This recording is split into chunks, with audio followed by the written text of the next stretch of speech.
السلام عليكم ورحمة الله وبركاته. إن شاء الله النهاردة هنتكلم عن فيتامين مهم جدا لصحة الإنسان ومحتاجه الإنسان في مقاومة الأوبئة.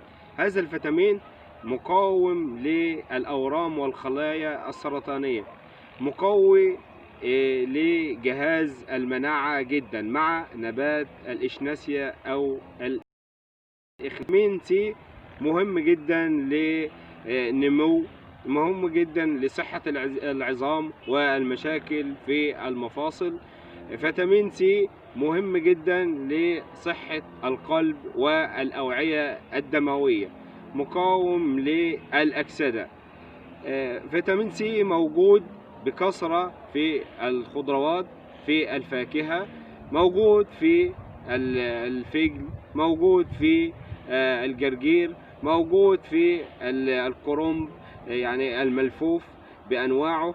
ولو انت عاوز النسبة الكلية 250 مللي جرام ل 300 جرام موجودة في الكرنب المخلل. بس لو عندك مشاكل في الكلى او في ارتفاع الضغط لا تستخدم المخللات. تستخدم قلنا الجريب فروت، موجود في الكيوي، موجود بكثرة أو بنسبة عالية جدا في الجوافة، موجود في المندلينا، موجود في البرتقال، موجود في قلنا الافوكادو، موجود في الزبيب، موجود في حاجات كتير. وافضل شيء تستخدمه هو موجود في الكولاجين. فيتامين سي موجود في كولاجين، يعني اللي عنده مشاكل في القلب وما استخدمش عظام الماشية او عظام الاغنام ممكن يستخدم الخضروات او هذه الفواكه والخضروات مكان هذه المواد الدسمة التي ربما تسبب مشاكل في القلب، وما تسبب اللي عنده مشاكل في المرارة يتسبب الكولاجين في هذه الأشياء أو في مشاكل المرارة والقلب. يعني انت محتاج جرعة من 200 مللي جرام ل 300 مللي جرام موجود في الحاجات اللي احنا قلناها.